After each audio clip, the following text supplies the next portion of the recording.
দর্শক, আপনারা দেখছেন প্রধান আসামি হিটু শেখের ফাঁসি সম্পূর্ণ হয়েছে। ইতিমধ্যে তার আত্মীয় স্বজনরা কান্নাকাটি করতেছে, তাকে শেষ বিদায়ে দেখার জন্য আহাজারি করতেছে। দর্শক, দেখতে থাকুন সম্পূর্ণ ভিডিওটি।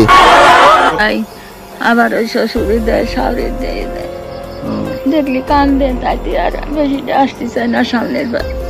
আসসালামু আলাইকুম সময়ের দর্শক মন্ডলী, দেশ প্রবাস থেকে কাছে ও দূরে, দেশের দূর দূরান্ত থেকে যারা ঠিক এই মুহূর্তে আমার এই ভিডিওটি দেখছেন, সকলকে জানাই আন্তরিক শুভেচ্ছা ও অভিনন্দন। সময়ের দর্শক, মাগুরার আসিয়াকে কেন্দ্র করে দীর্ঘ 3টি মাস যে হিটু শেখের মামলা তদন্ত করতেছে, বিভিন্ন সময় বিভিন্ন কথা উঠে আসছে, হিটু শেখ নাকি মুক্তি পেয়ে যাচ্ছে। প্রিয় দর্শক, হিটু শেখের মামলায় যে প্রধান আসামি হিটু শেখকে চূড়ান্ত রায় দেওয়া হয়েছিল, আসলে দীর্ঘ কারাবাসের পর অবশেষে হিটু শেখ মুক্তি পেয়ে যাচ্ছে। এই বিষয়টি কিন্তু চতুর্দিকে মোটামুটি আলোড়ন সৃষ্টি করে দিয়েছে। আসলে এই নিউজটি কতটুকু সত্য, এটি কি আসলেই কোনো গুজব নাকি সত্য হতে যাচ্ছে? প্রিয় দর্শক, এই বিষয়টি জানতে হলে ভিডিওটি না টেনে সম্পূর্ণ দেখতে হবে, তাহলে আশা করি বিষয়টি বুঝতে পারবেন। তো আমরা দেরি না করে চলুন ভিডিওটি শুরু করা যাক। কিন্তু আনুষ্ঠানিকভাবে কোনো ঘোষণা দেননি। তবে যেটা বলছিলাম যে ফাঁসির মঞ্চে নিয়ে যাওয়া বরাবরই বলে যাচ্ছে এবং দাবি করেছেন যে তিনি এই মামলার সাথে কোনোভাবে সংশ্লিষ্ট নন। ফাঁসির মঞ্চেও চিৎকার করে তিনি একই কথা বলে গেছেন। যদিও এখন পর্যন্ত 10:32 হয়তো বা নির্ধারিত সময় পরে ফাঁসির মঞ্চ থেকে তাদের মরদেহ নামানো হয়েছে। এরপরে গোসলের পালা এবং পাশাপাশি আনুষ্ঠানিকতা যা ছিল সেগুলো। তারপরে 2টো মাইক্রোবাস ভিতরে রয়েছে, অ্যাম্বুলেন্স, সেগুলোতে করে তাদের মরদেহ পাঠানো হবে তাদের স্বজনদের।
হিটুর বাসায় পুকুর আপনাদের না? জি, আমার।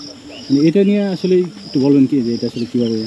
এটা ঘটনা ঘটিছে শুনেছি ভাই, কিন্তু আসলে নিজে চোখে তো দেখিনি। দেখলে এবার কোর্টে সাক্ষী দিতাম, ঠিক আছে? আসলে দেখিনি, শুনলাম যে ওইরকম আকাশ করেছে।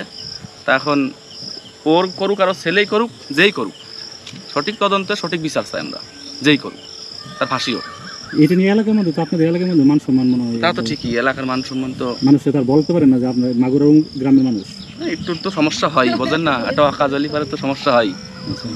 আর ওই যে মাছ ধরার বিষয়টা জানি কি হলো দিন আপনি বললেন? না, ওই দিন অনেকেই বলতেছিল যে এই পুকুর হলো হিটুর পুকুর। তাই আমি বললাম না, এটা হিটুর পুকুর না। আপনারা আন্দাজ করতে যাইছে, একজনের জানা নেই শোনা নেই, একজনের আমার, একজনের সালাই ঢুকাই দিচ্ছেন, পুকুর হলো আমার। তখন এইসব বলা টলার পরে পোলাপান চুপচাপ ছিল, তাছাড়া কিছু। হিটুরে কি আপনারা ধরছিলেন? না, হিটুরে এলে এদিক চলে যাচ্ছিল, এক ভাইসতে এলাকে ধরে নিয়ে আসছিল। এদিকে? হ্যাঁ, তারপর পুলিশ আসছিল, পুলিশ এসে ধরে নিয়ে গেল। আপনারা তখন কি মানে? আমি জায়গা দাঁড়াইছিলাম, এই জায়গা আমি তো জানি না যে ওই কাজ করি। আমার সাথে কথা বলেছিল, এই জায়গায় আমি দাঁড়াইছিলাম, কোথাও ভাই মাছ মারতেছেন? তাই আমি বললাম না, জাল টান। তো ওদের যদি সকালের দিক চলে যাচ্ছে। ওদিনকেই ঘটনা? হ্যাঁ, ওই দিনকেই ঘটনা শুনিছি। আচ্ছা, তাহলে তো ওই যে ভাই, মানে আপনাদের জন্য যে এলাকায় যে এরকম একটা ঘটনা সারা বাংলাদেশে এটা মানুষ ছিছি করলো।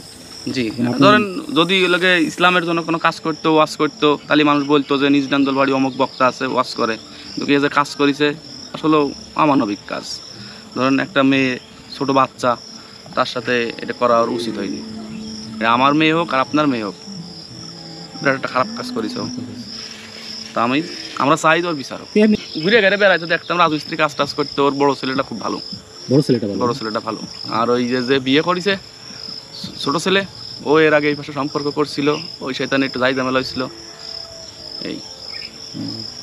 এমনি এখন মানে আপনারা কি চাচ্ছেন?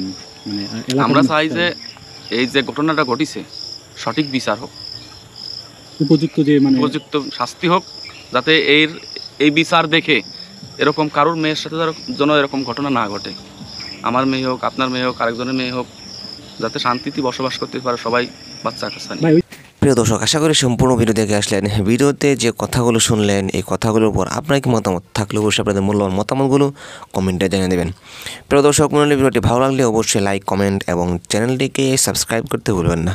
তো আজকের মতো এখানেই শেষ করছি, আবারও দেখা হচ্ছে পরবর্তী ভিডিওতে। সে পর্যন্ত সকলে ভালো থাকুন, সুস্থ থাকুন। আসসালামু আলাইকুম।